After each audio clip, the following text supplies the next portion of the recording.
And here you go.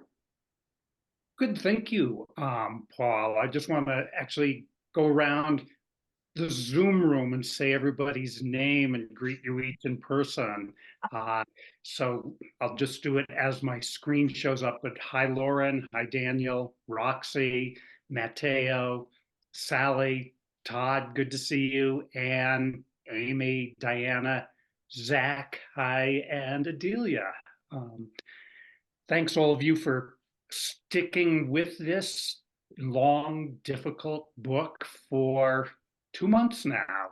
And, we have not really read very much of it. So I have thought inside and outside and upside and downside, trying to think about how I might work with this last couple of hours we have together.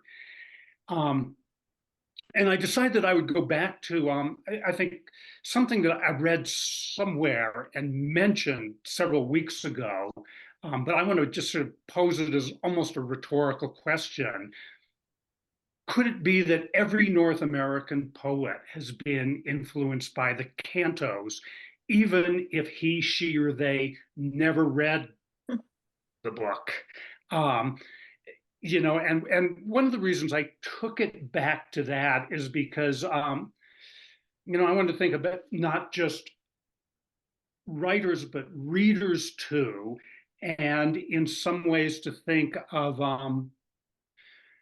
this funny, difficult tribe of North American readers and writers of poetry, or maybe it's many overlapping tribes, but in some ways um, uh, I'll just call them the descendants of Ezra Pound, maybe as an homage to Alice Notley, who talked about the daughters of Dr. Williams, but the descendants of Ezra Pound.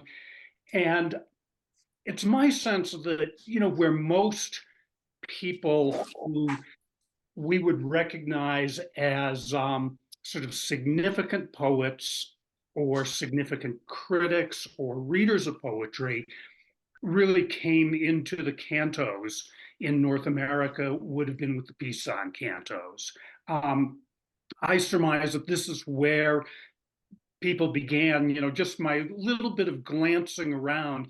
The early volumes of the cantos were published in editions of, 456 copies, that kind of thing, which, may sound like a remarkably large number for what poetry sales are now. But I think by the time you got into, you know, 60s, 70s, 80s, 90s, somebody like Allen Ginsberg or Adrian Rich or Amity Baraka could sell thousands and even tens of thousands of copies of a volume of poetry.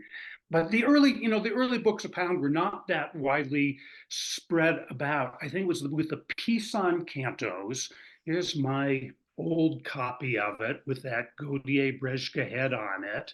Um, was the place where so many um, writers of an immediate generation really stepped in. So I thought I'd go down again this little litany of people who came to visit Ezra Pound at St. Elizabeth's Hospital. If you want to remember the dates, 1945, he was arrested in Italy, spent 5 months in a detention center at Pisa, where he wrote the book. Also in 1945, he was removed back to North America, back to Washington, D.C., to stand trial for treason. Psychiatrists found him unable to stand trial by reason of being unable to understand the charges against him. And he was um, removed then to St. Elizabeth's Hospital in Washington, D.C., and put in a ward for the criminally insane, where he basically lived from 1945 until 58, so about 13 years in the detention, at St. Elizabeth's Hospital.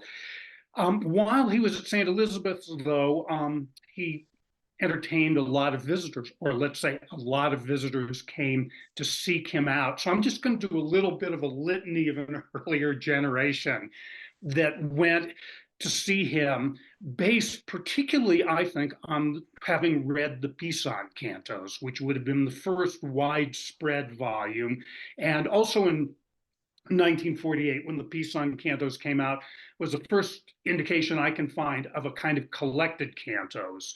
So all the various draft of 30 cantos, um, 11 new cantos, the fifth decade of cantos, cantos, whatever it was, 52 through 71. Each of those came out in individual volumes and were not widely distributed. And also a little bit of shifting around from different publishers, but it would have been in 1948 with the release of the Pisan cantos and then a cumulative volume of the cantos. He became more widely available in North America.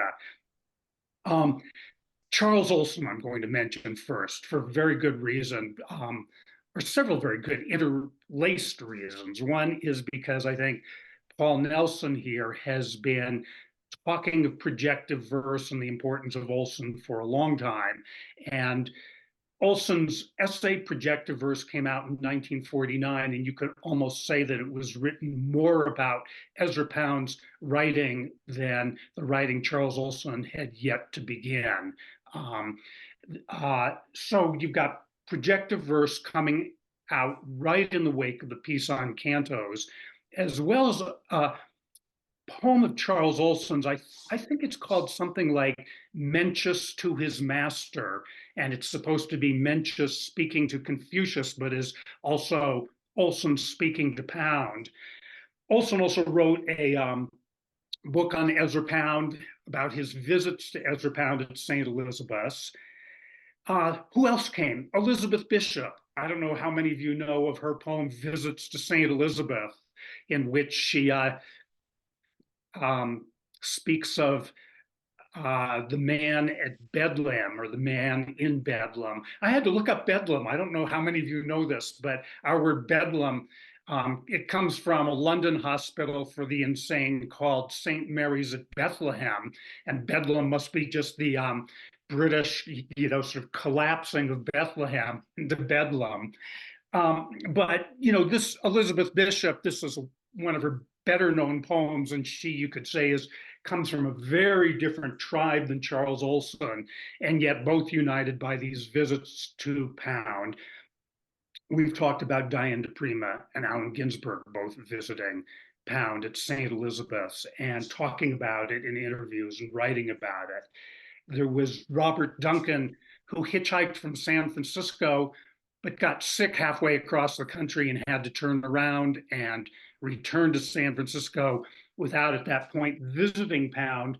But he went on to write an essay called The Lasting Contribution of Ezra Pound.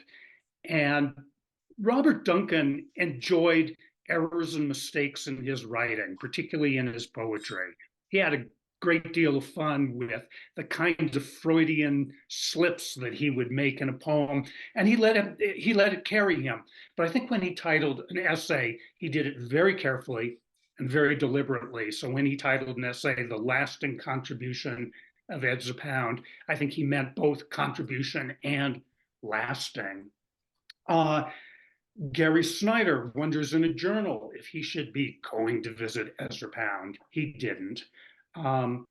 W.S. Merwin visited and got a pointer from Pound towards the troubadours and to what Pound called the spirit of romance.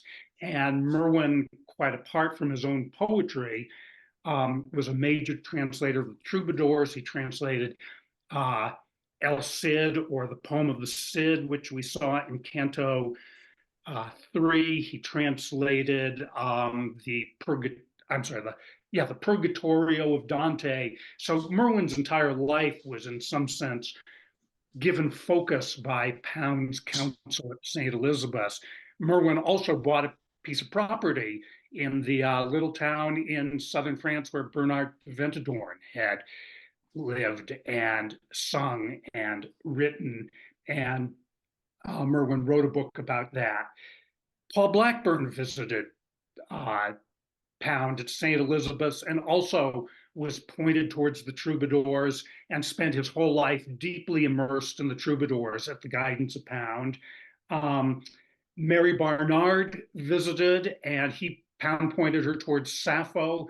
Her translation of Sappho has been in print now ever since. In fact, I noticed there's a new edition out from UC Press, just out in a new series of Mary Barnard's Sappho.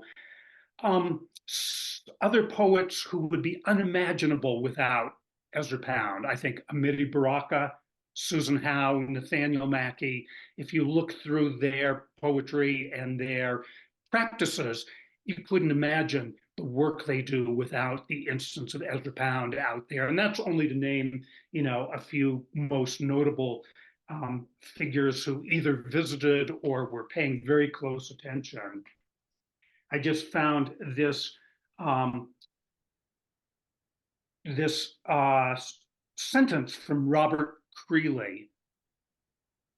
It was impossible to avoid the insistence he put on precisely how the line goes. You know how Creeley likes to italicize, or probably, the way he did it was on a typewriter, underlining the words, but precisely in goes. It was impossible to avoid the insistence he put on precisely how the line goes, how the world is in its context, what has been done in the practice of verse, and what now seems possible to do. So that's just a quick little litany of the figures, particularly of the sort of New American poets. And I was recently bantering with Amy a little bit about, at this point, what looks a bit like the fizzling out or maybe the failure of the language poets. And this morning I had the idea that maybe so many of the language poets lacked a certain rich depth because they completely discarded mythology with any spiritual background there. They largely discarded history, even for all their Marxist, creds. They, had very, very little interest in history, or if they did, it's a little bit like, most Marxists don't really have anything to talk about until a smokestack appears on the horizon. It's at that point that history begins. Not so for others like, let's say, Susan Howe or Nathaniel Mackey, who got the pointer towards mythologies, texts, library work, interweaving of the different layers of history from Ezra Pound.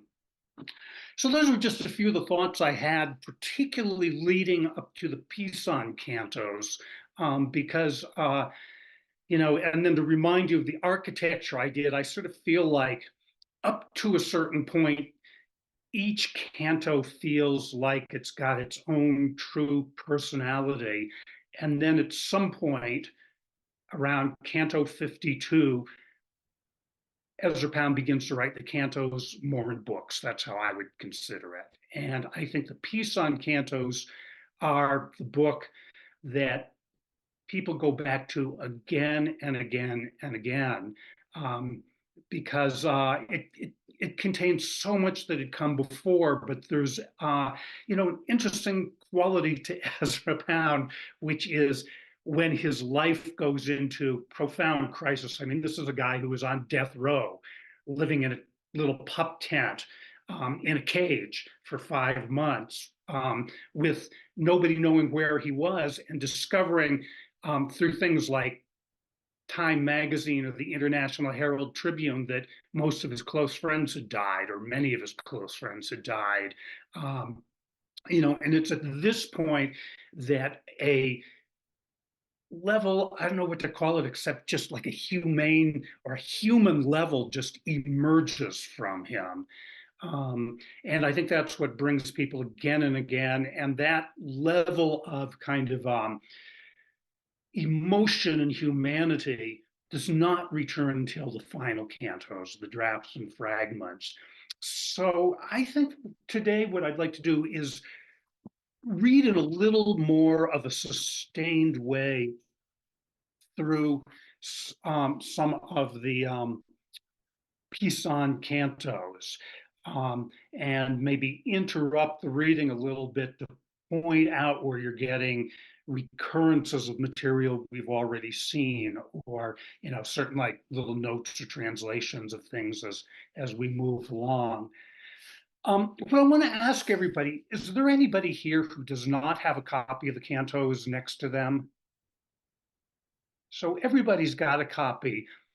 How would you feel if instead of putting it up on the screen, we all just look into our books here, and that way we can sort of see each other? And I think at this point we probably don't need the PDF, but we can read. Yeah, Paul. I think for people watching the video in the future, it might be helpful to have the text. Oh, okay. Well, I'll defer to you on that because you're the production manager here, and if you think it would be useful, I like yeah. to think of myself more as a board op, but what page shall we start out on? Let's go where we ended last week. It would be in the new editions, page 445. And in my older edition, it's 425. So I think a few of you with the old hardbacks, but it would be the beginning of Canto 74 or LXXIV. And we went through nearly 3 pages of this, but what I'd like to do is actually maybe go through the entire canto, because I think this will give like a key to how to read this particular book, and in a way, a key to the entirety of the cantos here. So, page 445, if you want to call that up, Paul.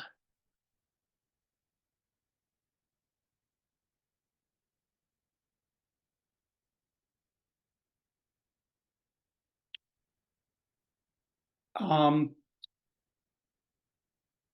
in initial discussions of this, the first 11 lines were going to be suppressed because it felt to Pound's friends and publisher, James Laughlin, that there was a, too much of a tribute to Mussolini here. And with Pound potentially facing a treason trial, they thought it would not look good, but it is what it is. This is just the opening 11 lines. And I want to, not avoid them, not avoid Pound's really often quite crazy, tributes to Mussolini. I should also mention, one thing that makes some of the piece on cantos difficult to read is there's several terms for Black people that Pound uses, which we would no longer use. And I think on that kind of basis, there are many people who would insist we not read the cantos. I think a deeper reading of it would be to point out that almost all the guards, soldiers, and sergeants and medics at the detention training center were white, and almost all the inmates were Black. So, in a way, this is an early view of what we now think of sort of prison abolition or prison, I don't know, what do you call it, prison slavery or something. So that would be a good, just note to think about as we go through this, and to recognize that Pound's companions are largely Black soldiers or former soldiers, some of them on death row with him, and these people are going to be showing up. The enormous tragedy of the dream in the peasant's bent shoulders. Manes was tanned and stuffed. Manes here is the founder of the Manichaean sect, and he was he sort of dismissed Christ and claimed that Zoroaster and Buddha and various other figures were his religious points of reference. And I guess you could say the inquisitors decided to sort of literally tan and stuff him. He was an early martyr for the Manichaeans. So Manes was tanned and stuffed. Thus Benito Mussolini, thus Ben and La Clara at Milano, by the heels at Milano. That maggots should eat the dead bullock, digonos, digonos, but the twice crucified, where in history will you find it? Yet say this to the possum, a bang, not a whimper, with a bang, not with a whimper. So again, to go back, Digonos is a name for Dionysus, twice born, it means. The twice crucified. Pound is referring to the fact that after Mussolini and his mistress La Clara were executed, their bodies were carted to Milano, where they were hung up by the heels, in other words, twice crucified. And then the interesting note, so much of the canto seems to be a discussion or even an argument with Pound's old friend T.S. Eliot. Yet say this to the possum, a bang, not a whimper, with a bang, not a whimper, to build the city of Diose, whose terraces are the color of stars. The suave eyes, quiet, not scornful, rain also is of the process.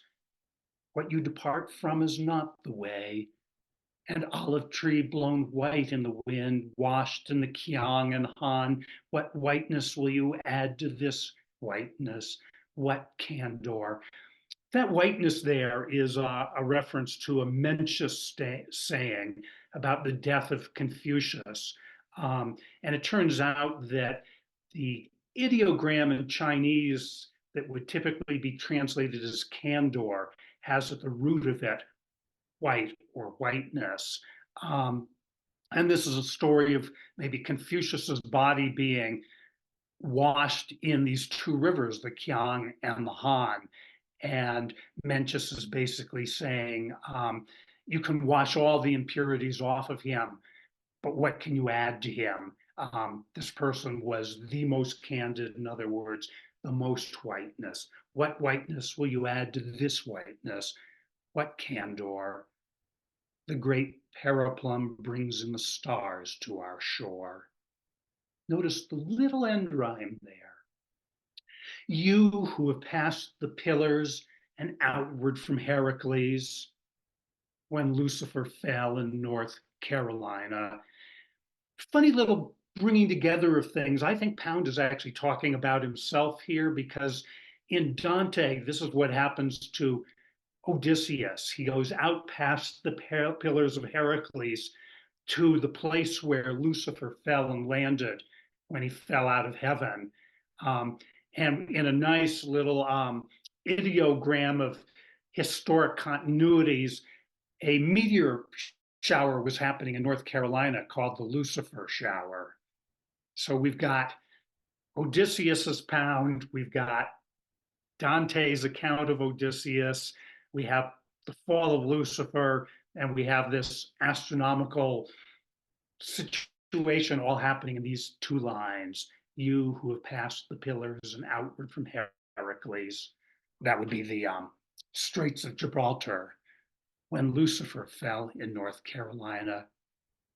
If the suave air give way to Scirocco, oite, no man, oite, no man.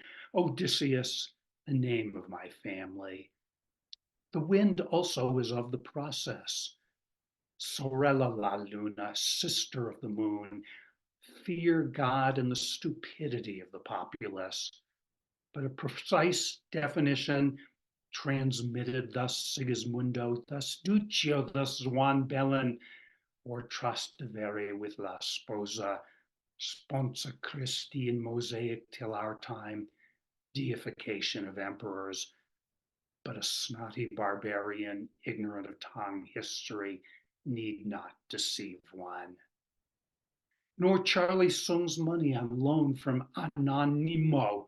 That is, we suppose Charlie had some, and in India the rate down to 18 per 100, but the local loan lice provided from imported bankers. So the total interest sweated out of the Indian farmers rose in Churchillian grandeur, as when, and plus when he returned to the putrid gold standard, as was about 1925. Oh, my England, that free speech without free radio speech is as zero. But one point needed for Stalin, you need not, i.e., need not take over the means of production. I just want to mention here that Pound loathed Churchill because this is just a little moment of history, but with incredible historic consequences, which is that Churchill set interest rates which virtually destroyed the farmers of India, but was used to support the British Empire. And so this is where I'm mentioning, I think, Pound is remembering his history and remembering it with great accuracy. But what people would have thought in America, seeing him really condemning Churchill, who, was imperative to the American war effort to see Churchill as the great brave warrior who stood up to the Nazis, and yet nobody noticed the extreme poverty and famine that was happening in India due to Churchill's return of currency to the gold standard and setting an 18% interest rate on farmers in India in order to support the British Empire. Oh, my England, that free speech without free radio speech is as zero, and but one point needed for Stalin. You need not, i.e., need not take over the means of production. Money to signify work done inside a system and measured and wanted.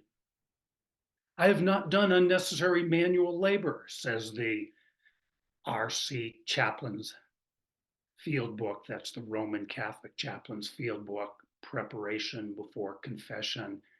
Squawky as larks over the death cells. Militarism progressing westward. Invest in nichts Neues. And the Constitution in jeopardy. And that state of things not very new either. Of sapphire, for this stone giveth sleep.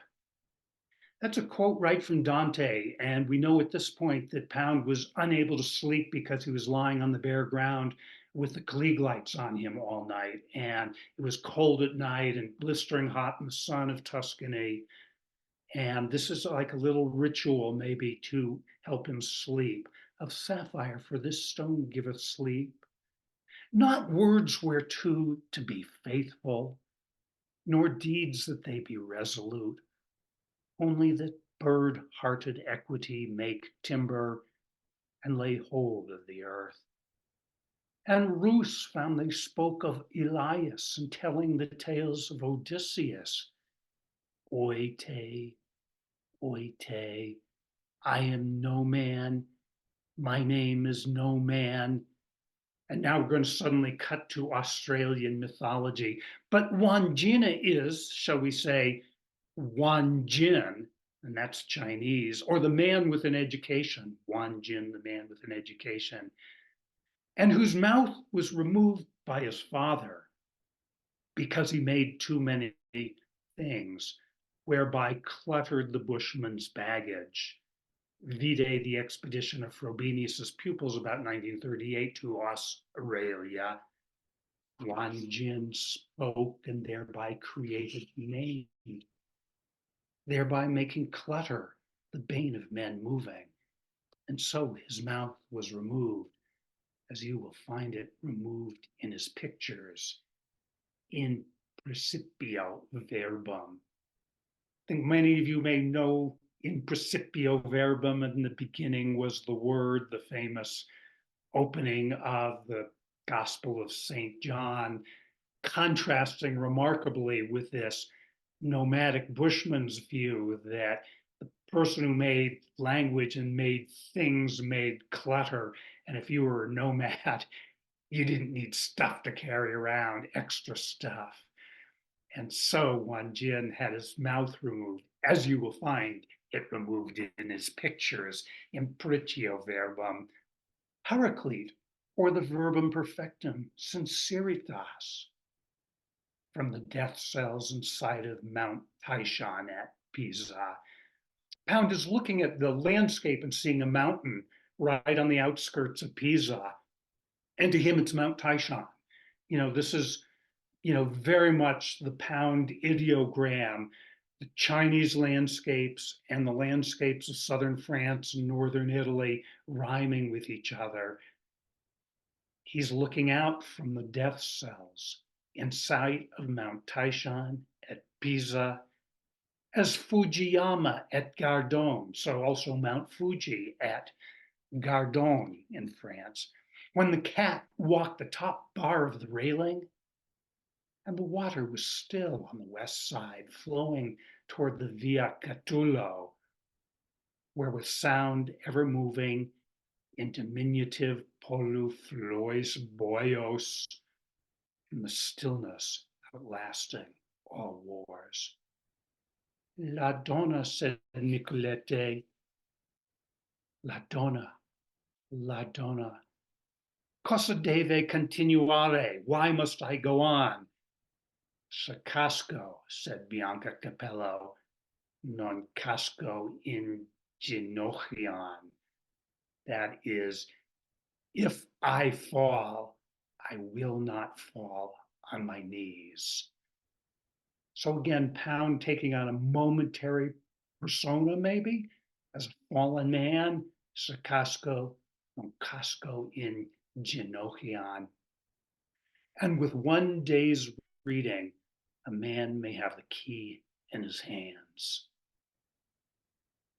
Lute of Gassir, ooh, Vasa, or suddenly with Frobenius' sort of anthropological expedition in Africa. And if any of you have read Nate Mackey closely, you'll know the Lute of Gassir, who is one of the great griots. And Ufasa is a sort of repeated phrase that refers to a divine king. Ufasa. And then suddenly we're back with Pound. Came a lion-colored pup bringing fleas, and a bird with white markings, a stepper under les six potons, the six gallows. Absurdra, que tu nous vois absurdra, lay there Barabbas, and two thieves lay beside him. Infantile synthesis in Barabbas, minus Hemingway, minus Antile, ebullient, and by name Thomas Wilson. Mr. K said nothing foolish, the whole month, nothing foolish. If we weren't dumb, we wouldn't be here. And the Lane Gang. These are some of Pound's fellow inmates, Thomas Wilson, Mr. K, and what he's calling the Lane Gang. But these are the people in the cages with him.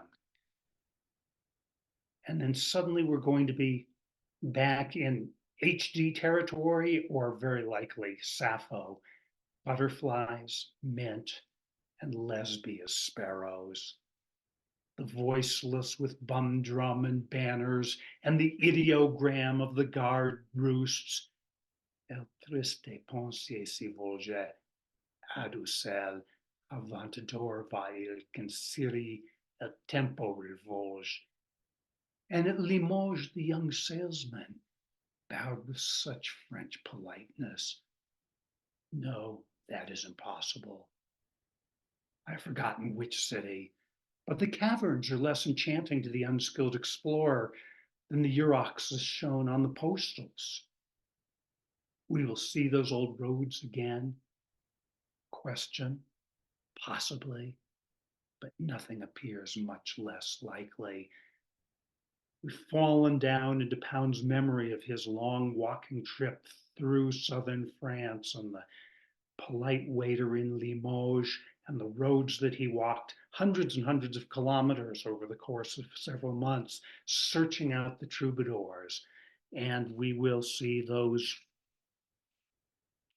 old roads again. Possibly. Question, possibly, but nothing appears less likely. Madame Poole. And there was a smell of mint under the tent flaps, especially after the rain. And a white ox on the road toward Pisa, as if facing the tower.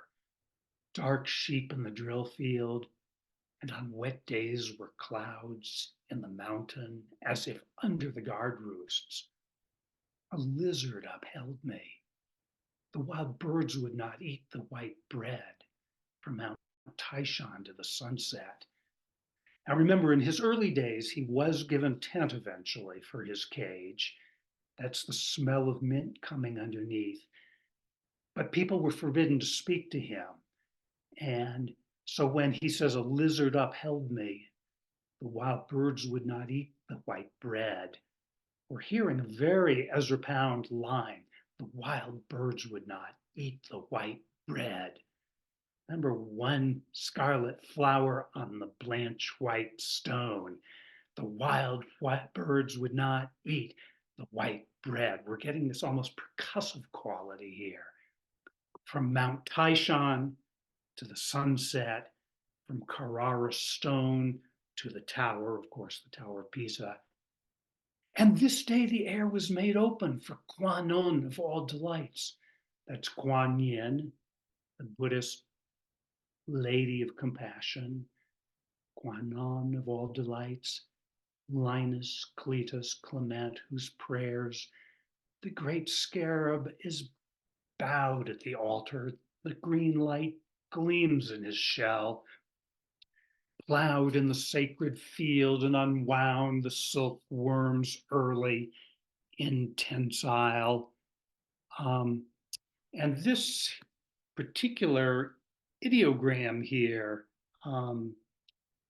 means illumination or lustrous or intensile. In the light of light is the virtue. Sunt lumina. All is light, said Erigena Scotus, as of Shun on Mount Tyshan, and in the Hall of the Forebears, as from the beginning of wonders, the paraclete or the hermit or the wise man that was present in Yao, the precision in Shun, the compassionate, in you, the guider of waters. We're back with these early Chinese mythic, sort of founders of Chinese civilization. Four giants at the four corners. Those are the guard towers, Pound's looking at it. Four giants at the four corners, three young men at the door, and they digged a ditch round about me, lest the damp gnaw through my bones. These are presumably three of the inmates in there who see an old man and dig a ditch round about so that the rain won't come into him. To redeem Zion with justice, said Uzziah. Not out on interest, said David Rex, the prime SOB. Light, tensile, immaculata, the sun's cord, unspotted. Stop there just for a moment. Pound is actually reading these words straight out of that ideogram up above. We don't need to go up to the ideogram, but at some point earlier in the cantos, he makes an announcement that any foreign phrases and words in the cantos will have the English will appear, maybe not right along with them, but very close. And that ideogram at the top of the page, Pound reads, since it means illumination, he sees a cord coming out of the sun that is spotless. And he gives it first to us with a kind of English and quasi-Latin, light, tensile, immaculata, the immaculate, tensile light. And then he actually translates that into something easier to read, the sun's cord unspotted. Sunt lumina, and we're back to Scotus Erigena, who is the Irishman. Sunt lumina is light, is lumina, said the Irishman to King Carolus. Omnia, all things that are lights. And they dug him up out of sepulture, Swa distantly looking for Manichaeans.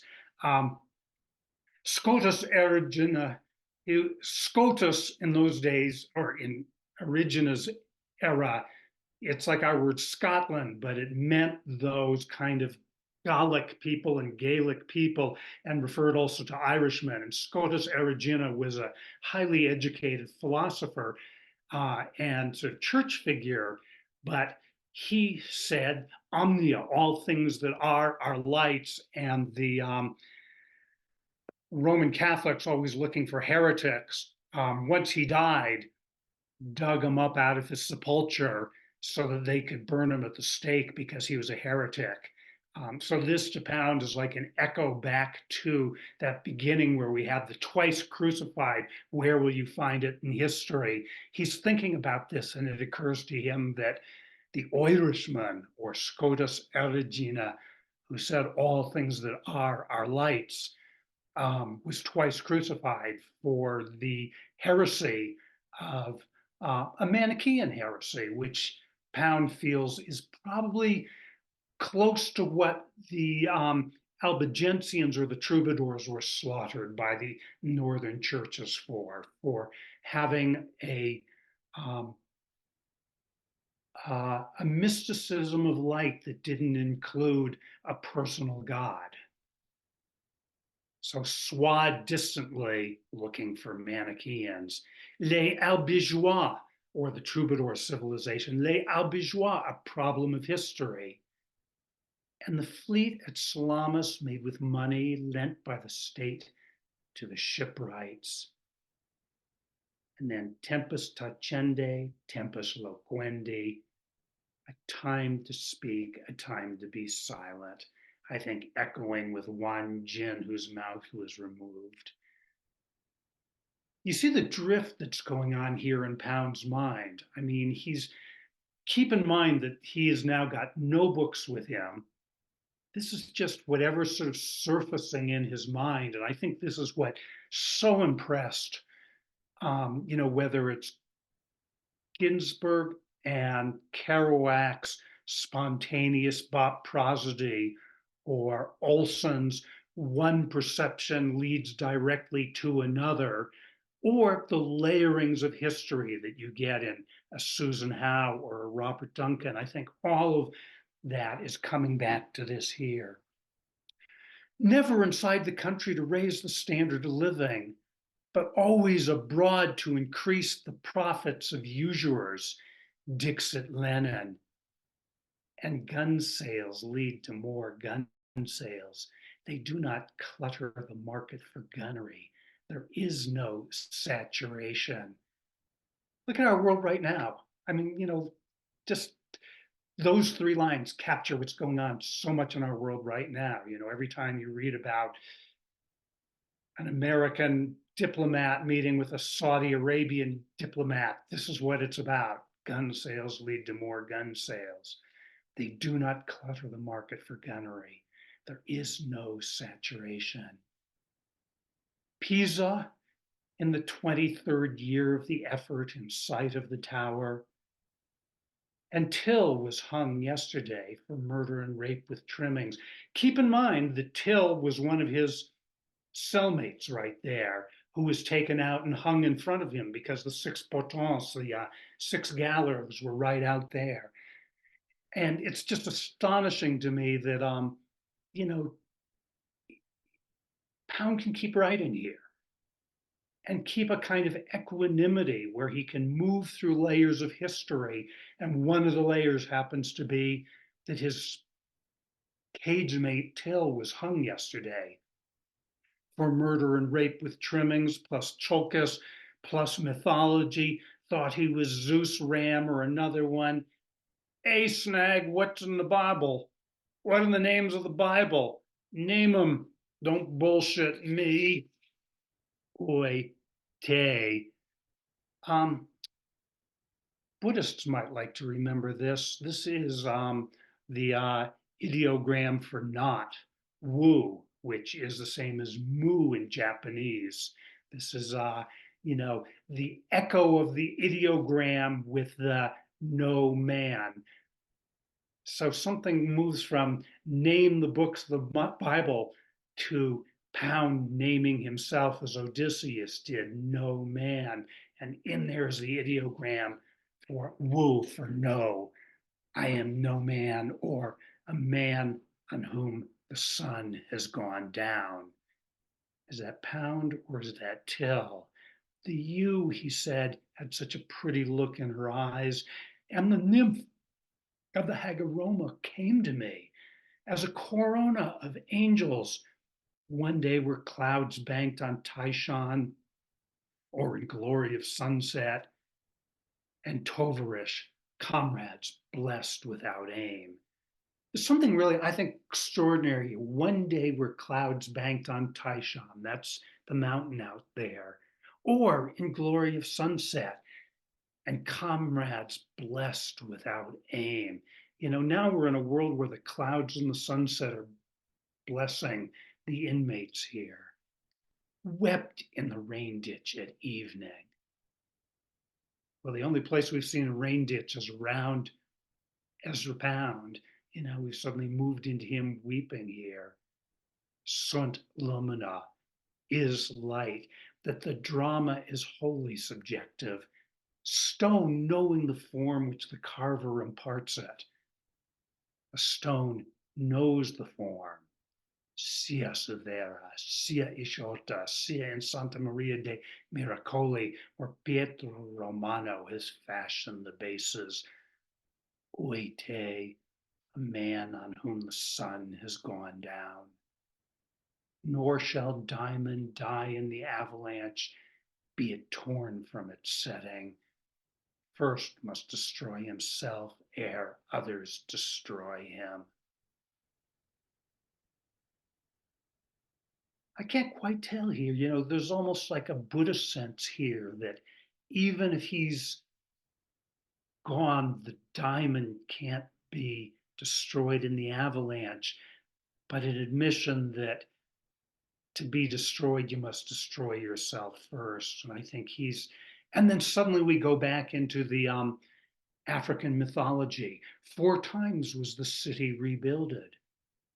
Ufasa, Gassir Hufasa, del Italia tradita, now in the mind indestructible.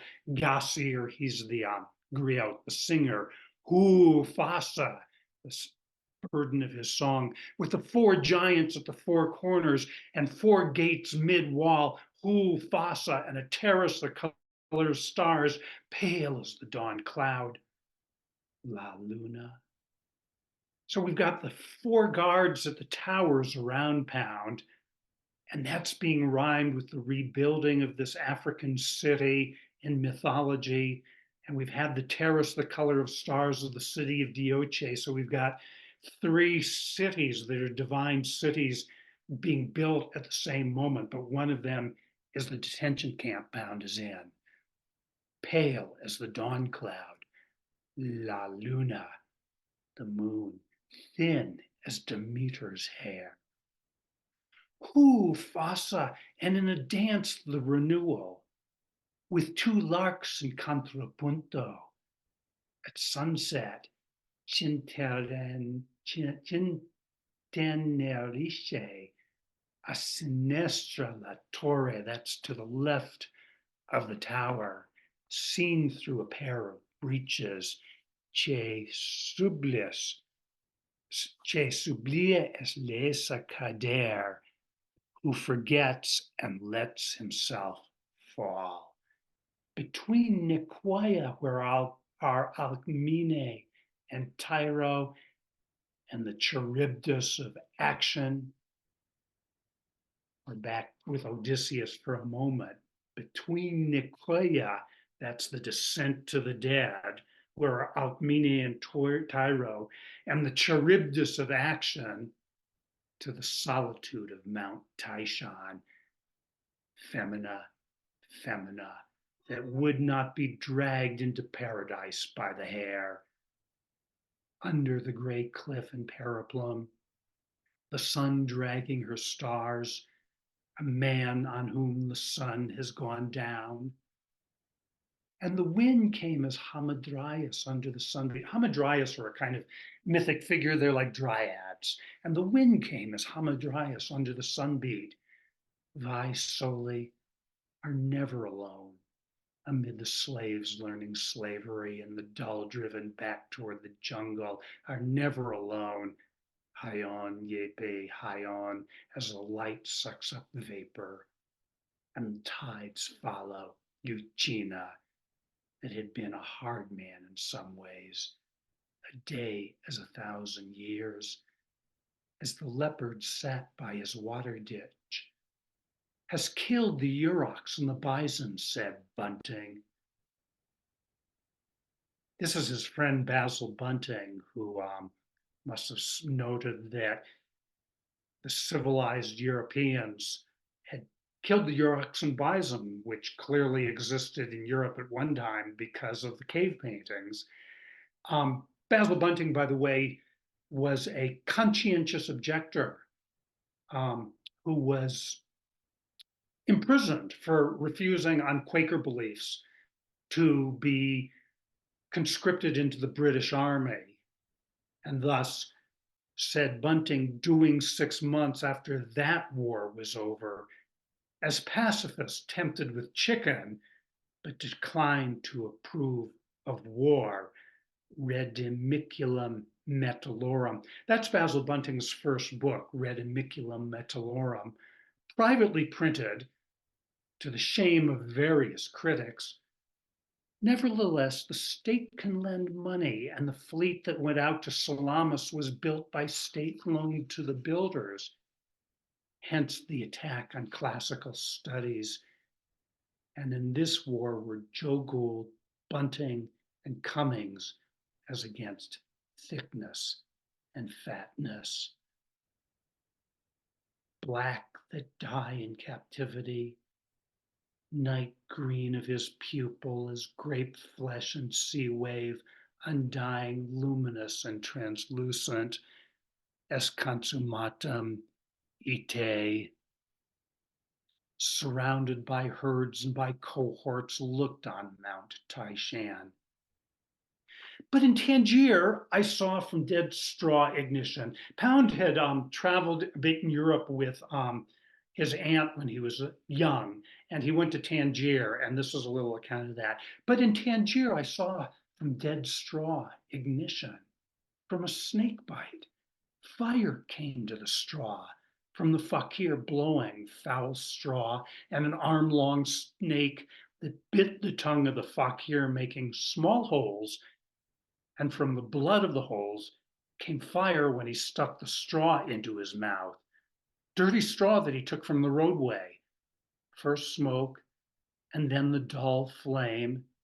That would have been in the time of Rais Uli, when I rode out to Elson's near the villa of Perdicaris, or 4 years before that. Elemental, he thought, the souls of the children, if any, but had rented a shelter for travelers by foot from Syria, some of them. Nor is it for nothing that the chrysalids mate in the air. Color di luce, the color of light, green splendor, and as the sun through pale fingers, lordly men are to earth overgiven. Okay, so now we're going to move into a moment where suddenly he becomes aware of his friends who have died in the time the wars happened, and he's been out of touch. And this is an old line he's resurrected from a long ago translation of Anglo-Saxon he did. Lordly men are to earth o'ergiven, these the companions 40, Ford Madox Ford, 40 that wrote of giants, and William Butler Yeats, and William who dreamed of nobility, and Jim, James Joyce, and Jim, the comedian, singing Blarney Castle me darlin', you're nothing now but a stone. And Plar talking of mathematics, or Japeson, lover of jade, Morey, who wrote historical novels, and Newbold, who looked twice bathed, are to earth forward given. And this day the sun was clouded. You sit stiller, said Coca, if whenever you move something jangles. And the old Marchesa remembered a reception in Petersburg. And Coca thought there might be some society good left in Spain. Would he care to frequent it? My God, no. Opinion in 1924. Serdar, Bouillet, and Les Lilas. These are names of restaurants in Paris. Or Dieudonné, London, or Voisin's. Uncle George stood like a statesman. Pay, Anta, fills up every hollow. The cake shops in the Nevsky. And Schoener's, not to mention Der Greif at Bolzano. La Petrona getting older. Mouquin's or Robert's 40 years after. And La Marquise de Pierre that had never before met an American, and all their generation. No, it is not that in that chorus. It is not in that chorus. Huddy going out and taller than anyone present. Au sont des heures of that year. Mr. James, Henry James, shielding himself with his Mrs. Hawksby, as it were a bull shielding itself with a walking stick as he maneuvers his way toward the door. Said Mr. Adams of the education, teach at Harvard? Teach? It cannot be done. And this I had from the monument. Hec sunt festae. There are festivals under Taishan 14 Juillet, the 14th of Juillet, July, with the hill ablaze north of Taishan.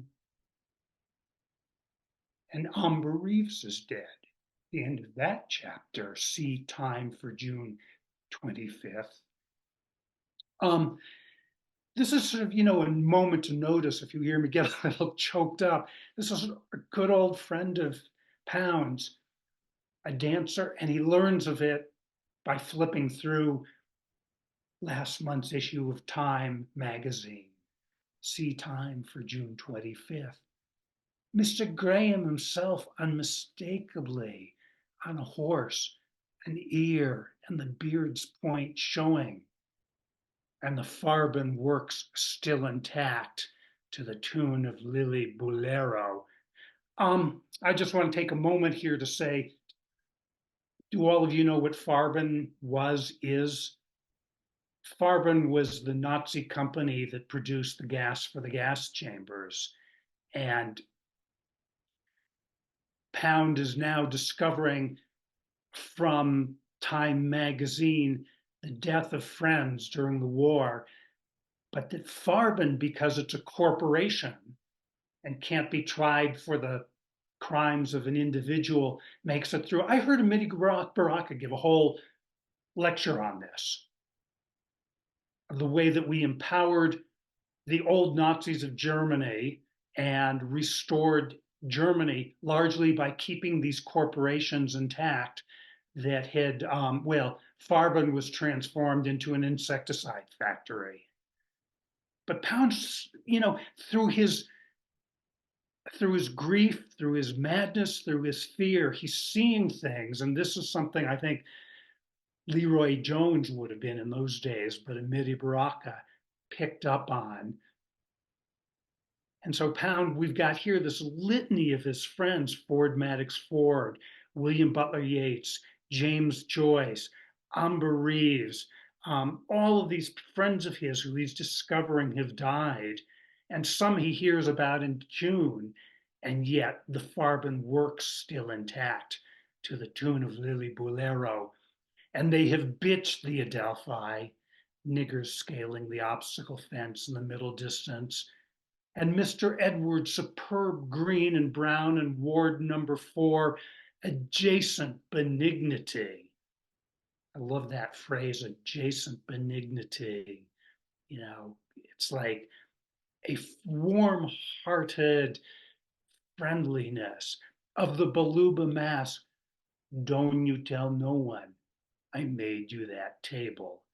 And we know from other places that a number of Pound's fellow inmates, seeing he needed a writing table, built a little writing table out of a munitions box for him. Um, you know, taking, an act of kindness, adjacent benignity.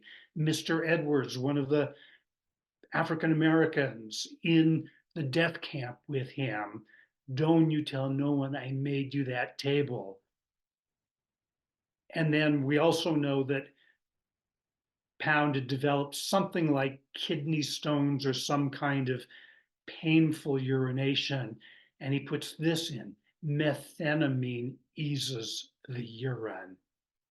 And the greatest is charity, to be found among those who have not observed regulations.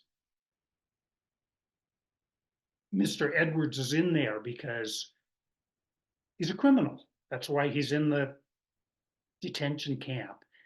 And yet he's got charity, and Pound is seeing this, the greatest is charity, to be found among those who have not observed regulations. In other words, they've stolen something and now they're thrown into a camp.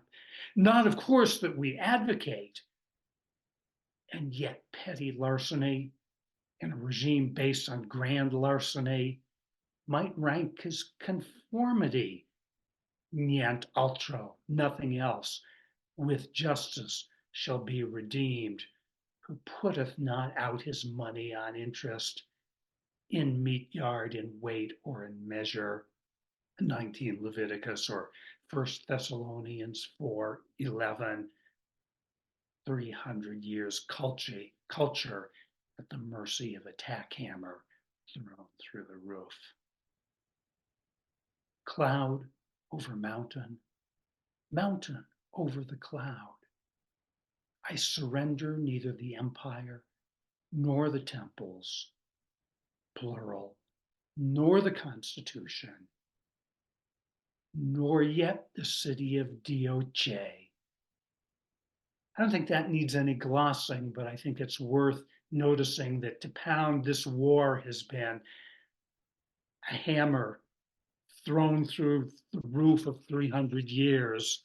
And he's saying, he's then noticing the clouds and the mountains above the clouds.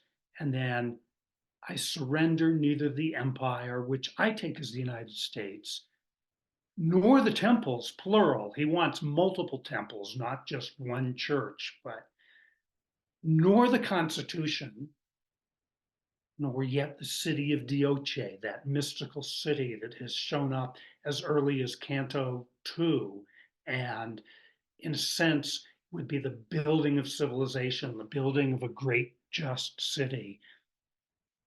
Each one in his God's name. And no wonder he wants multiple temples, each one in his God's name. As by Terracina rose from the sea, Zephyr behind her, and from her manner of walking as had Anchises, till the shrine be again white with marble, till the stone eyes look again seaward. The wind is part of the process. You may remember that line going all the way back to Canto 2. The wind is part of the process. That's why no wind is the king's wind. The rain is part of the process. And the Pleiades set in her mirror.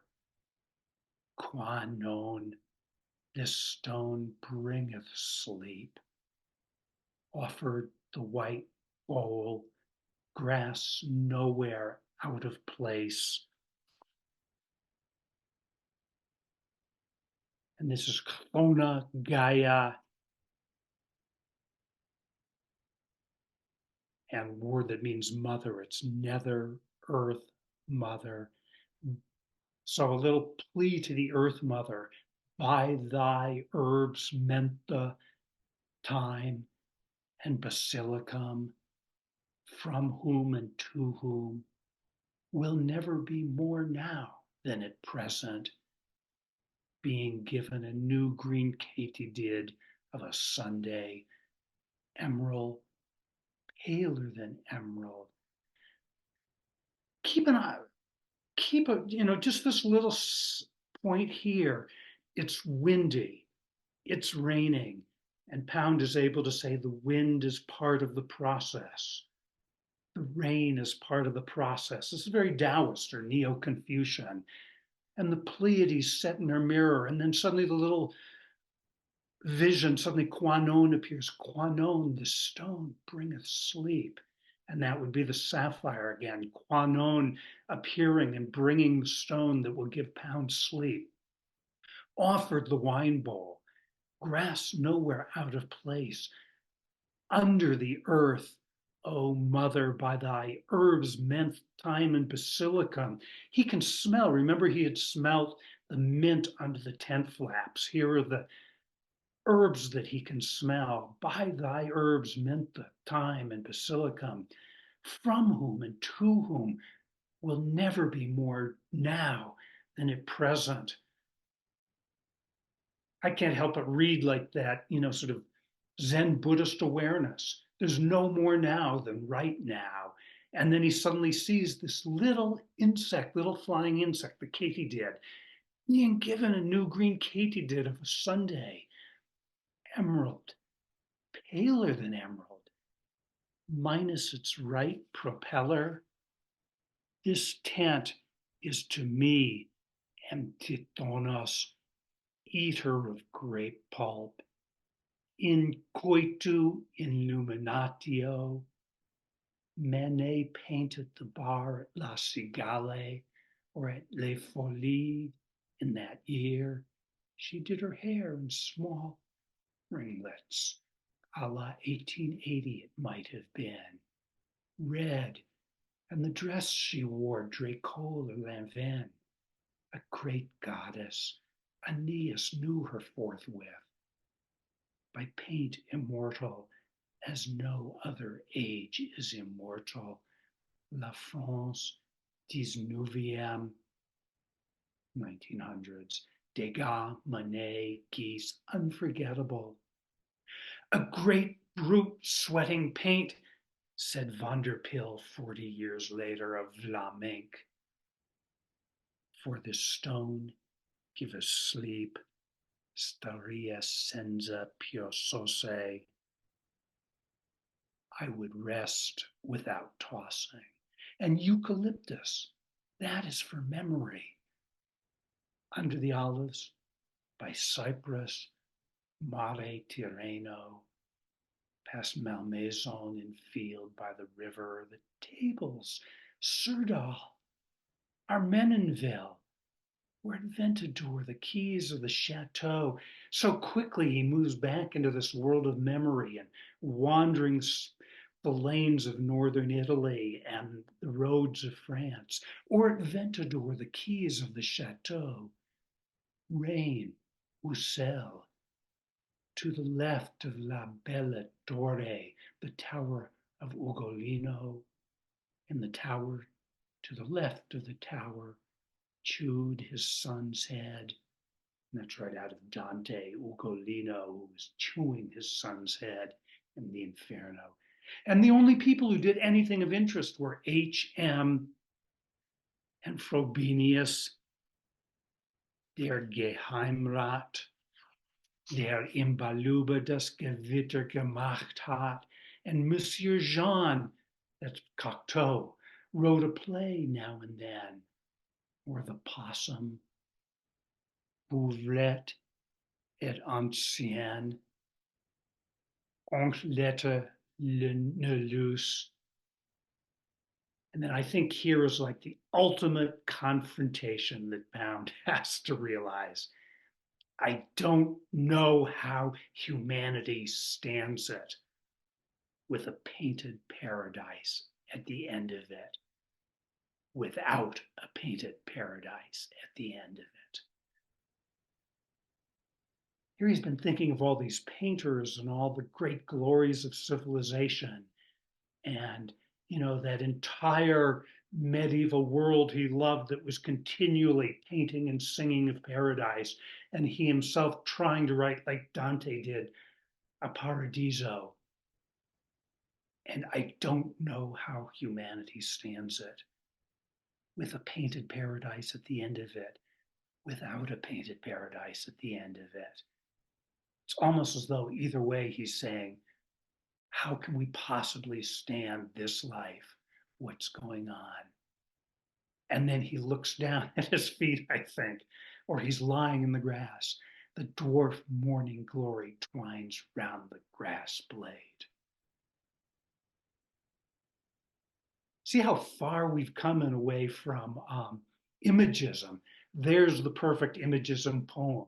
The dwarf morning glory twines around the grass blade.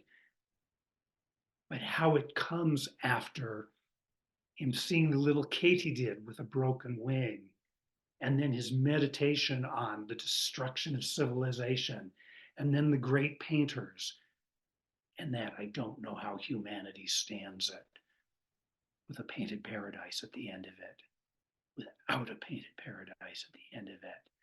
The dwarf morning glory twines round the grass blade. You know what this reminds me of? Having a painted paradise at the end of things, it's painted paradise, or not having one. You know the Zen koan of the guy who is chased over a cliff by a tiger and he hangs on a vine, and above him is the tiger, and below him are the rocks that he'll be dashed to death upon. And he looks up and there's the tiger, and he looks down and there are the rocks that will crush him, and there's no way out. And then he looks directly in front of him, and there's the most perfect strawberry right in front of him growing out of the cliffside. That's a Zen koan, and that's our life. We've got a tiger above, rocks to destroy you below, and yet, if you can be there for the moment, the sweetest, most beautiful strawberry. And to me, that for Pound is the dwarf morning glory twines round the grass blade. This is the guy on death row, and there's no paradise, and there's no paradise. How's everybody doing? Hanging in there okay? I'm going to just flip on my light a little here.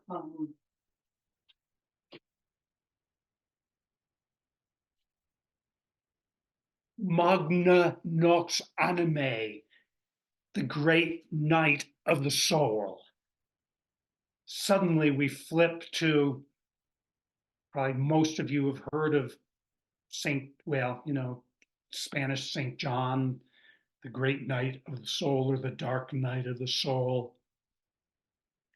So thinking of where Pound's mind is here, Magna Nox Animae, the great Nox, the great night, Animae of the soul, with Barabbas and two thieves beside me. The ward's like a slave ship.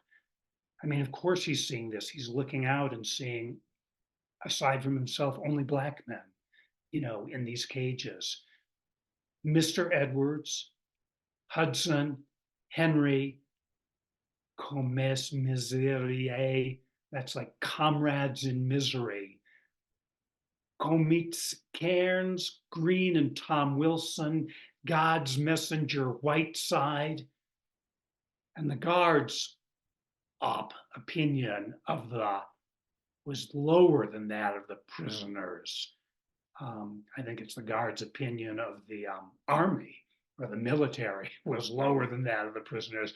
All of them goddamn motherfucking generals, cocksuckers, all of them, fascists, for a bag o' dukes. The things I say and do. Ac ego in harum, This is, of course, moving back for just a moment to the Odyssey. In Haram, ac ego in Haram, so lay men in Circe's swine sty. Evi in Haram, ego ac vidi cadaveres animae. See, I think that says something like, I went into the pigsty and saw souls in repose. I mean, I saw souls dying. Ivi and harem ego, I went into the swine sty and saw the dead souls. Come on, small fry, said the little coon to the big black. Of the slaver is seen between decks. And all the presidents, Washington, Adams, Monroe, Polk, Tyler, plus Carroll of Carrollton, Crawford, robbing the public for private individuals' gain. Phenine, every bank of discount is downright iniquity, robbing the public for private individuals' gain. Nac bene cometa circe, ma, she had given them terrible drugs. This is the Greek there. Circe is Kirke, nec bene comata Kirke ma. She gave them terrible drugs. Neither with poison, lions nor leopards attended. We remember going all the way back to Dionysus. My leopards, Dionysus always attended by the lion of leopards, neither with lions nor leopards attended. These people who've been given Circe's drug, and I think right here we're seeing the connection of Circe's drug with the banks, the manufacturers of guns, the Farben Corporation. All of these things are the drugs that are enslaving these people. And Pound's called it, it's like a slave ship. I look out and it's all black men in the death cages with me. Neither with lions nor leopards attended. And remember, these are the people who have given him the great charity, digging the ditch, building him a table. But poison, veneno, that's like venom, in all the veins of the commonweal. If on high, will flow downward all through them. If on the forge at Predapio, settled upward, not the priest, but the victim. His seal Sitalka, said the old combatant. Victim, withstood them by Thames and by Niger, with pistol by Niger, with a printing press by the Thames bank, until I end my song, and shot himself. Or praise of intaglios, Matteo and Pisanello out of Babylon, they are left us for roll or plain impact, or cut square in the jade block. Nox anime magna, the great night of the soul, from the tent under Tyshan, amid what was termed the asshole of the army, the guards holding opinion, as it were to dream of morticians' daughters, rattled but amorous. And then suddenly we move back into Kungfutsu, Confucius. To study with the white wings of time passing, is not that our delight? To have friends come from far countries, is not that pleasure? Nor to care that we are untrumpeted? Filial, fraternal affection is the root of humaneness, the root of the process, nor our elaborate speeches and slick alacrity. Employ men in proper season, not when they are at harvest. E altriedro cunizzo, e l'altra io son. La luna, I am the moon. Dry, friable earth going from dust to more dust. Grass worn from its root hold. Is it blacker? Was it blacker? Nox animae, the night of the soul. Is there a blacker? Or was it merely San Juan with a bellyache, writing ad posteros? In short, shall we look for a deeper, or is this the bottom? That's Ezra Pound's mind right here, the dark night of the soul. Have we come as deep as we can? Is there a deeper, dark night of the soul, or is this the bottom? Notice the incredible mix of classical languages, colloquial speech, or was it merely San Juan with a bellyache, writing ad posteros, writing like for posterity, writing at, you know, the future? In short, shall we look for a deeper, a darker, a blacker night, the dark night of the soul, the great night of the soul, or is this the bottom? Ugolina, the tower there on the tree line. Berlin, dysentery, phosphorus, La Vieille de Candida. Hello, Corporal Casey. Double X or bureaucracy. And now, really want everybody to pay attention because some people asked me, what is Pound's view of paradise? And now he's going to answer. Le paradis n'est pas artificiel. Le paradis n'est pas artificiel. Paradise is not artificial, but spezzato, apparently. Spezzato means like fragmented or broken apart. The paradis n'est pas artificiel, but spezzato, apparently. It exists only in fragments. Unexpected, excellent sausage. The smell of mint, for example. Ladro, the night cat.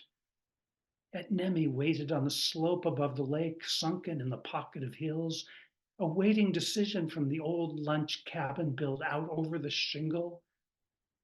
Zarathustra, now desuete, to Jupiter and to Hermes, where now is the Castellaro, no vestige save in the air. In stone is no imprint, and the gray walls of no era.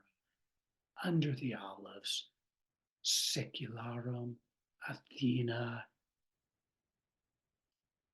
little soul with gleaming eyes. We have there Glaukos, Olivi, olive-colored eyes. Athena was said to have glaucous eyes, gray glaucous eyes, the color of olive. Olivi, that which gleams and then does not gleam as the leaf turns in the air. Have any of you ever seen olive leaves blowing in the wind? They've got two sides. There's a dull side and a bright side. That's the spezzato, that's the paradise. That which gleams and then does not gleam. That's paradise is not artificial, but spezzato, apparently. That which gleams and then does not gleam as the leaf turns in the air. Boreas, Apiliota, these are the names of two winds. Libetio, che ibabau, said the young mother. And the bathers, like small birds under hawk's eye, shrank back under the cliff's edge. At il pozzetto al tirgulo. Would, said the guard, take every one of them goddamn motherfucking generals, cocksuckers, all of them fascists. Oedipus, Nipotes rami magnanimi. So Mr. Bullington lay on his back like an ape, singing, "Oh, sweet and lovely, oh, lady, be good." In haram ac ego evi, I went into the harem. Criminals have no intellectual interests, and for 3 months did not know the taste of his food. In Chi heard Shun's music, the sharp song with sun under its radiance. The Greek word means clear or chill, the sharp song with sun under its radiance. One tanka entitled The Shadow. The tanka is the Japanese form of poetry. One tanka entitled The Shadow, a bow or the hawk's wing of no fortune and with a name to come. Remember that line? That was the reference to Elpenor in Canto 1, a man of no fortune and with a name to come. Is downright iniquity, said J. Adams, at 35 instead of 21.65, doubtless conditioned by what his father heard in Byzantium, doubtless conditioned by the spawn of the great Meyer Anselm, that old H had heard from the ass-eared militarists in Byzantium. Why stop? To begin again when we are stronger, and young H, the tip from the Augean stables in Paris, with CF in attendance, or not, as the case may have been, thus conditioning Meyer Anselm. A romance, yes, yes, certainly, but more fool you if you fall for it 2 centuries later. From their seats, the blonde bastards cast them. The yid is a stimulant, and the goyim are cattle in great proportion and go to saleable slaughter with a maximum of docility.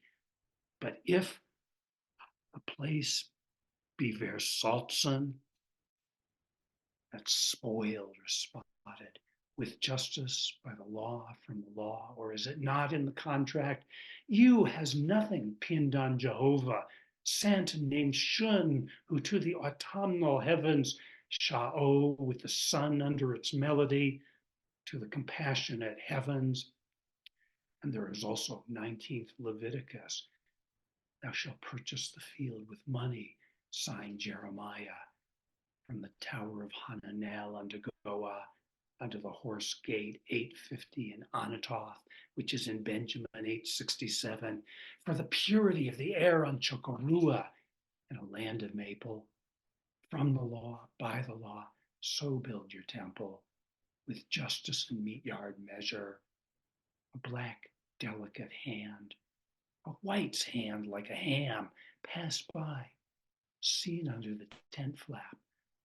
On sick call, command, command, sick call, command. And the 2 largest rackets are the alternation of the value of money, of the unit of money. And this myth, the Tetmenon, Teton Krumenon, is a reference to a line that means changing the value of money continuously, and usury at 60, or lending that which is made out of nothing. And the state can lend money, as was done by Athens for the building of the Salamis fleet. And if the packet gets lost in transit, ask Churchill's backers where it has got to. The state need not borrow, nor do the veterans need state guarantees for private usurious lending. In fact, that is the cat in the woodshed. The state need not borrow. It was shown by the mayor of Wurgel, who had a milk route and whose wife sold shirts and short breeches, and on whose bookshelf was the life of Henry Ford and also a copy of the Divina Commedia and of the Gedichte of Heine, a nice little town in the Tyrol in a wide flat-lying valley near Innsbruck. And when a note of the small town of Wurgel went over a counter in Innsbruck, and the banker saw it go over, all the Slavs in Europe were terrified. This is that vegetable money I spoke of. Virgil did this experiment where you had to put a stamp every month on your bill so that it encouraged people to spend their money rather than hoarding it. It was an anti-capitalist move.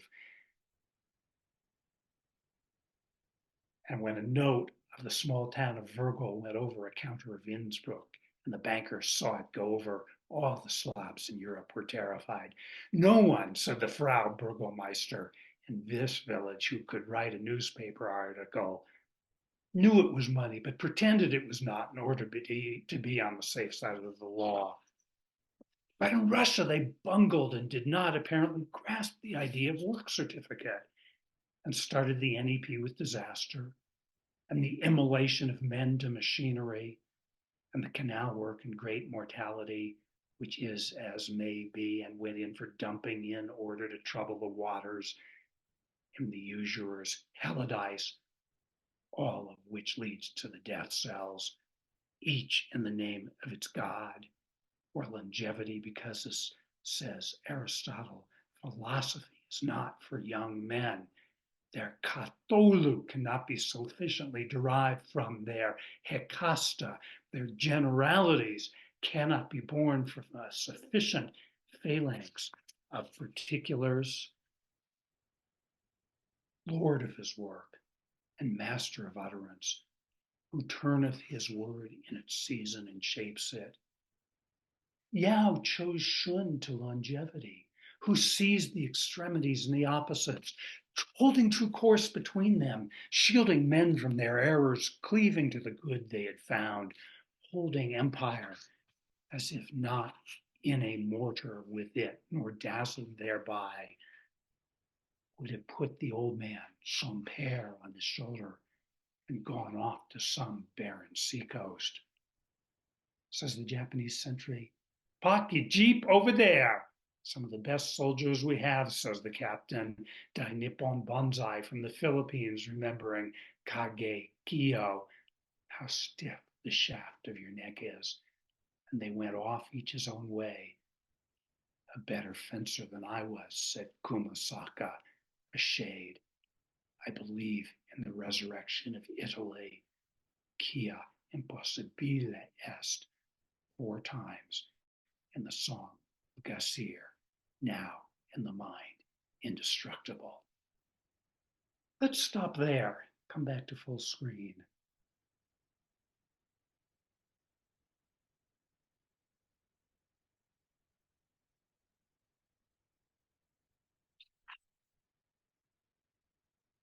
Well, we didn't get all the way through that. These are long cantos, and as you can see, they're moving through so many layers of emotion and experience and history and language.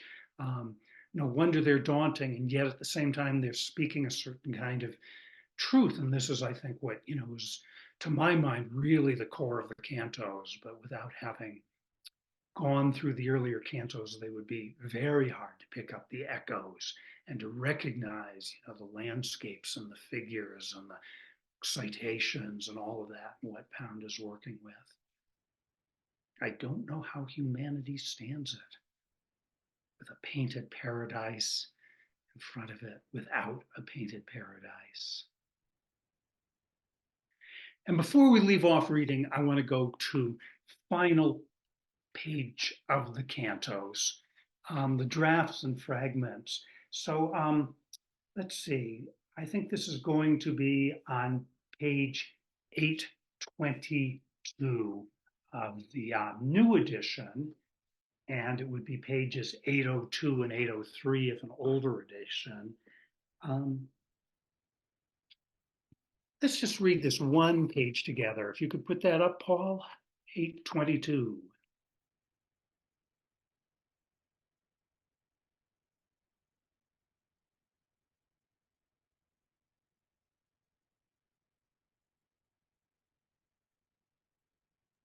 Can't hear you, Paul. You might be muted. This is the page I have is 822. So is this where you want? Actually, no. 822. So further down. Yeah, good. Okay. Keep going. Yeah. Mm-hmm. I typed in 822 into the box on the right. Okay, so here we go. This was one ending, cantos. They've revised the ending a few times. This was one ending. Mamour, what do I love and where are you? That I lost my center fighting the world. The great dreams clash and are shattered, and that I tried to make a paradiso terrestre. And then my old edition has this as the final canto. I have tried to write paradise. Do not move. Let the wind speak. That is paradise. Let the gods forgive what I have made. Let those I love try to forgive what I have made. Come back to full screen.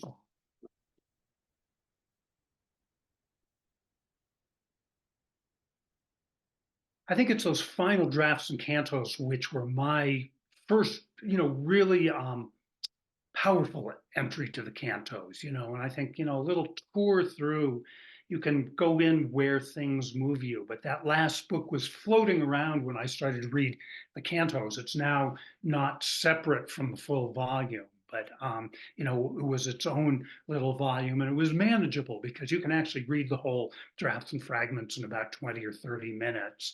And even if you don't know what the references are, the humanity of it and the contrition and the grief.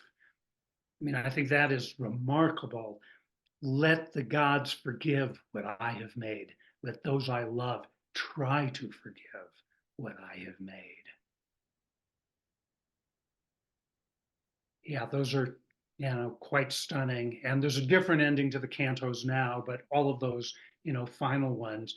So I think, the points where you can really feel, that emotion is, particularly in the Pisan cantos and in the drafts and fragments. And both of them feel like they were written without his library. All the rest of the cantos are worth going through. But, it's a giant, giant volume, and we've only just touched in at certain places. But I think, you know, getting a taste of those Pisan cantos, and to remember he's without a library. All of that is coming out of his mind at that point. And, his experience, the gallows out there and seeing comrades of his hung, and looking at the black men in the cages next to him and feeling like he's on a slave ship, and thinking of himself as Odysseus, and moving in and out of visions of Quanom. There are incredible visions throughout the Pisan cantos of, various figures. Matteo, I see you have your hand. Yeah, yeah. Hi. I was just wondering what his composition method was, because it seems like it's almost spontaneous. It's so rough and creative that it's like a rough draft. Or was it culled from 20 pages down to 4 pages? Or do you know if he was writing lots and then editing himself, or how did he compose? That's a wonderful question. And if everybody's got the patience, could we look at one more page, which I think will answer that in an extraordinary way? And if you're interested in how he has written, Paul, let's see if we can go to page 532.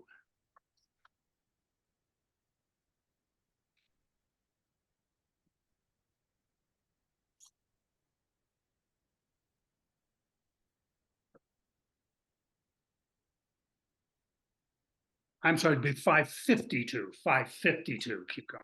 552.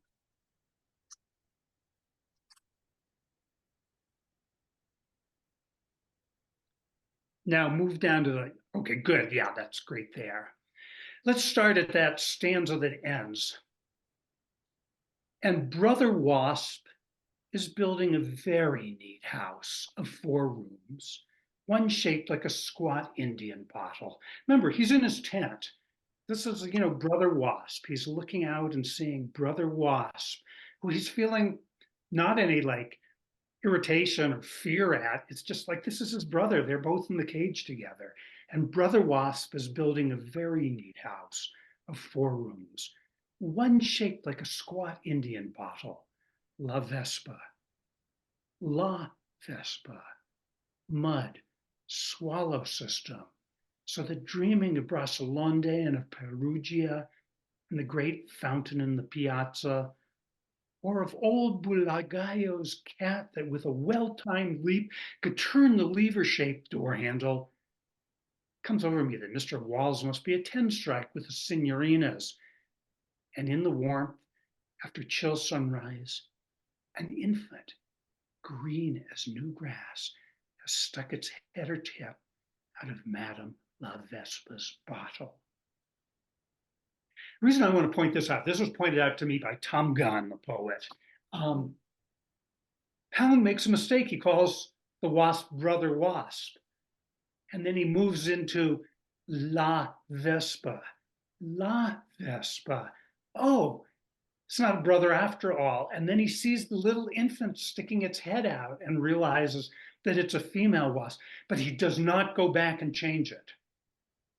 Okay. This to me is a clue of what's going on. He's tracking his mind, and to leave the mistake in there is more important to him than to go back and make a perfect poem. And then we move to Mint springs up again in spite of Jones's rodents, as had the clover by a gorilla cage with a four-leaf. When the mind swings by a grass blade, an ant's forefoot shall save you. That's the state of mind. When your mind is swinging by a grass blade, an ant's forefoot will save you. That's like William Blake, minute particulars. The clover leaf smells and tastes as its flower. The infant, this is the infant wasp, has descended from mud on the tent roof to tell us it's gone from the mud to the ground. Like to like color he goes amid grass blades. Remember, he has stuck his little pale green head out of the tent. Like to like color he goes amid grass blades, greeting them that dwell under Thonos, under the earth. Thonos, oi Thonoi, to carry our news, oi Thonai, to them that dwell under the earth, begotten of air, that shall sing in the bower of Kore and have speech with Tiresias, Ebi. He makes a fucking mistake over the gender of the wasp. And then the little infant comes out and falls to the earth. And he follows the infant down under the earth. And he's back there to speak with Tiresias. I don't know any poetry like this, but that's how he's writing. I don't know how that works. Yeah. Thank you. Paul, He's doing it on the fly. Oh. Yeah. Well, you said earlier, projective, that it was a projective approach, that you said that Olson was writing that essay more as Pound had been composing than Olson himself. But one of the things that struck me is the reference to San Juan de la Cruz, St. John of the Cross, who had a very similar cage experience. And it hadn't dawned on me the similarities of those two situations. The Dark Night of the Soul, San Juan de la Cruz in a cage. I remember seeing, I think it was a Bill Viola exhibit, the video artist, and recreating the size of this cage that St. John of the Cross was kept in, and it was incredibly small. So similar. You talk about the echoes, and the echo of San Juan de la Cruz is especially potent when we read it in that passage. Yeah. And the Les Six Potents are from Villon, who was another poet who was apparently on death row. Francois Villon, who Pound wrote about in Spirit of Romance. So yeah, he's echoing, these are ideograms in a way. And there's that extraordinary, mix of contrition and defiance, sort of a crazy anger and unwillingness to let go of his theories, and then it suddenly breaks apart into visions of Kwanon. That to me is his view of paradise. It's spezzato, it's fragmented. It's like that leaf, that olive leaf flickering in the wind. One side's bright, one side's dull. And the degree of acceptance of that whole passage.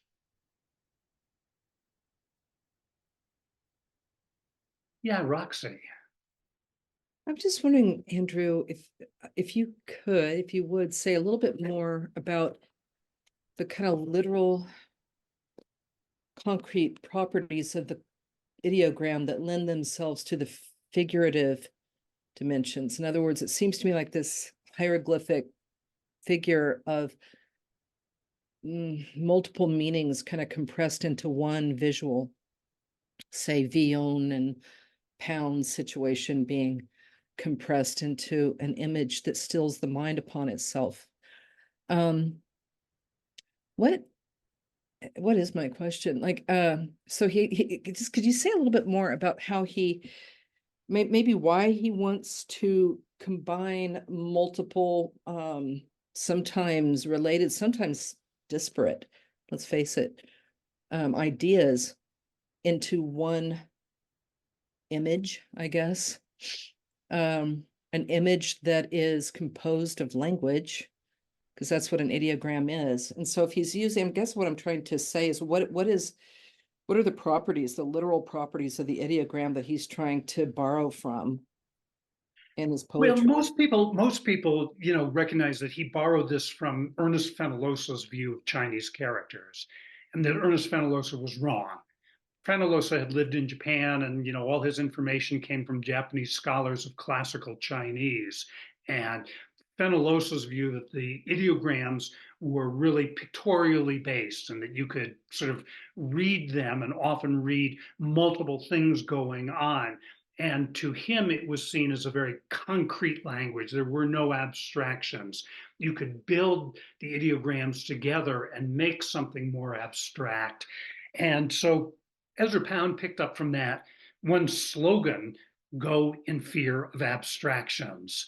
And that little phrase from Aristotle, young men can't philosophize because they don't have a sufficient phalanx of particulars to make a generality.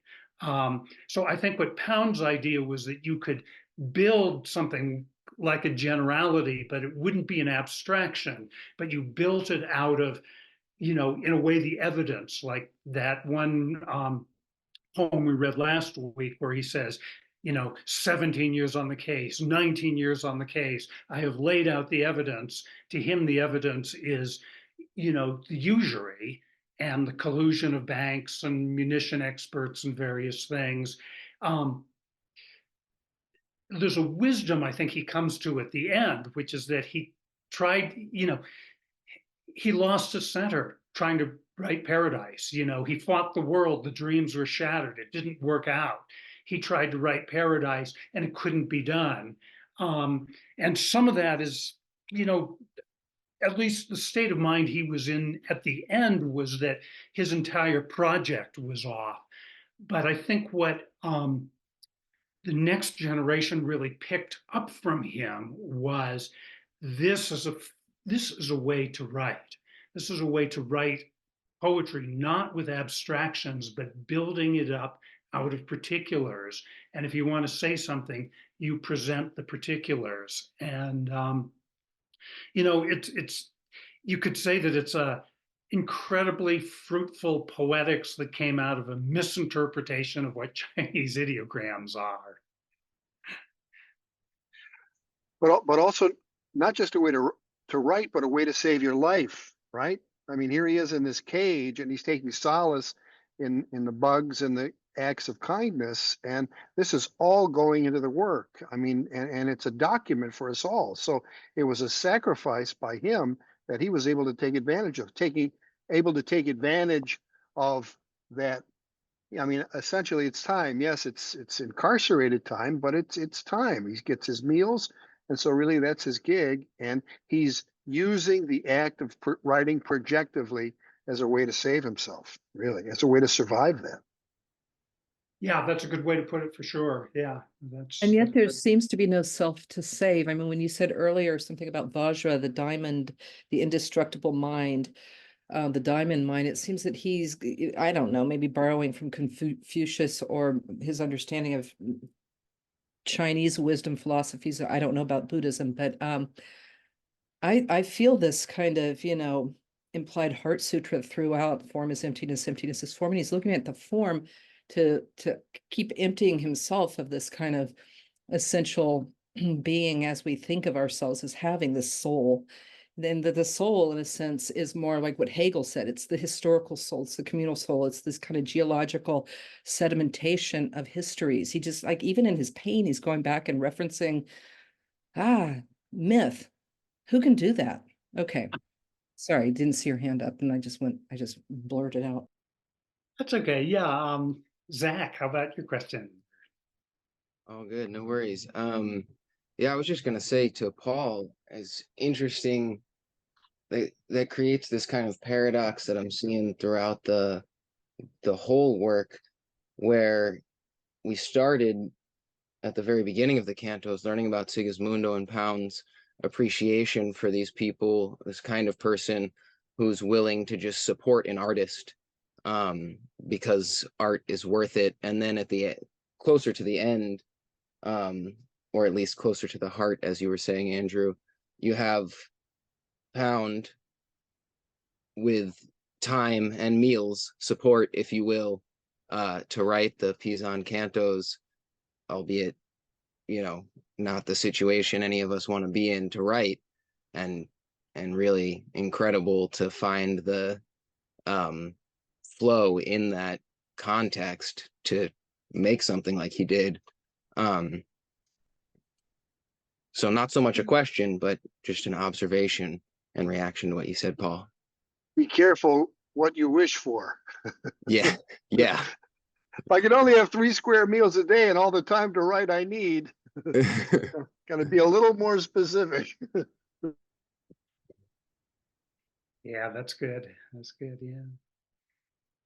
Any other questions? I mean, we've certainly not touched on hardly a fraction of the cantos, but looked at some in depth the first book, looked some at the 5th decad, the usury canto or usura, some of the other, some of the Pizan, some at the end, but this is like a little bit of a view of the architecture. And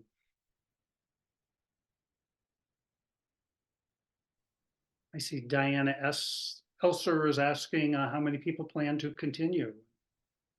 You've got time to think about it for sure. That's a very good question, Diana. Thank you for bringing that up. Yes, we have 1 of the 10 we need to go further. So, I mean, I think it's fair to ask people to, help spread the word about this. They can get caught up by watching the videos of the previous ones. And I can't believe 2 hours are gone already. It's just stunning. And I could have listened for more. So good question, Diana. Thanks for asking. Yeah, and I think we've hardly even touched on the Pizan cantos. We looked at 10 pages, but there's an awful lot there, and so much more. Well, maybe we should end with Andrew? Oh yeah. So how long would you say you have been, studying doesn't seem to be even the quite right verb, but spent on this material and delving into it? Well, I think I first read the cantos in 40 years ago, basically. And I go back periodically. I've taught it a few times in classes. So, that's really helped nail things down. It's one of those, there's just many things in my own life that I go back to again and again. I recycle through. I may put it down for a couple of years and come back and do some more reading, or something sparks my interest again. And, I had at one point a feeling that it would be really good to know one of the great modernist monuments really well, so I sort of thought about things like the cantos, Finnegan's Wake, or Ulysses, or Zhukovsky's A, or Gertrude Stein's Making of Americans, just some of these sort of huge monuments. And I decided in the end that maybe if I kind of learned one of them, that would be enough.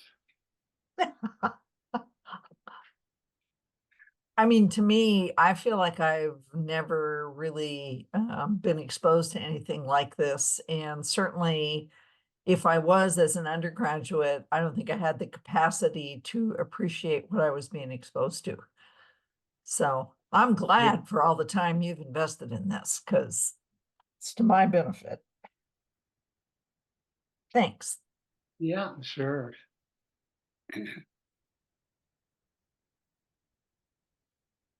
Well, I think maybe before we leave, how about reading about 2 more pages if everybody can stay with it? This is just, probably the most well-known couple of pages from the piece on cantos, and it would be page 540, I think, Paul, page 540.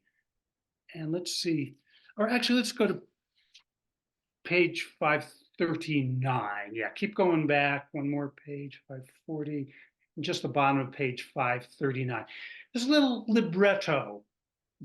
For some reason, the piece on cantos seemed to be an opera or something, and this is the libretto. So we'll start with that. Yet, ere the season died a cold, borne upon a zephyr's shoulder, I rose through the aureate sky. Laws and Jenkins guard thy rest. Dolmetsch ever be thy guest. Has he tempered the viol's wood to enforce both the grave and the acute? Has he curved us the bowl of the lute? Laws and Jenkins guard thy rest. Dolmetsch ever be thy guest. Hast thou fashioned so airy a mood to draw up leaf from the root? Hast thou found a cloud so light as seemed neither mist nor shade? Then resolve me, tell me aright if Waller sang or Dowland played. Ere I too will slay me suddenly, I may the beauty of him not sustain. And for 180 years, almost nothing. Et ascoltando allegia mormorio, there came new subtlety of eyes into my tent, whether of spirit or hypostasis, but what the blindfold hides, or at carnival, nor any pair showed anger, saw but the eyes and the stance between the eyes. Color, diastasis, color or unaware, it had not the whole tense room, nor was place for the full eidon. Interpass, penetrate, casting but shade beyond the other lights. Skies clear, night sea, green of the mountain pool, shone from the unmasked eyes in half-masked space. What thou lovest well remains, the rest is dross. What thou lovest well shall not be reft from me. What thou lovest well is thy true heritage. Whose work, or mine, or theirs, or is it of none? First came the seen, then thus the palpable. Elysium, though it were in the halls of hell. What thou lovest well is thy true heritage. What thou lovest well shall not be reft from thee. The ant's a centaur in his dragon world. Pull down thy vanity. It is not man made courage or made order or made grace. Pull down thy vanity. I say pull down. Learn of the green world what can be thy place in scaled invention or true artistry. Pull down thy vanity. Paquin, pull down. The green cask has outdone your elegance. Master thyself, then others shall thee bear. Pull down thy vanity. Thou art a beaten dog beneath the hail, a swollen magpie in a fitful sun, half black, half white, nor know'st thou wing from tail. Pull down thy vanity, how mean thy hates, fostered in falsity. Pull down thy vanity, wrathed to destroy, niggard in charity. Pull down thy vanity, I say, pull down. But to have done instead of not doing, this is not vanity. To have with decency knocked, that a blunt should open, to have gathered from the air, hive tradition, or from a fine old ivy unconquered flame, this is not vanity. Here error is all in the not done, all in the diffidence that faltered.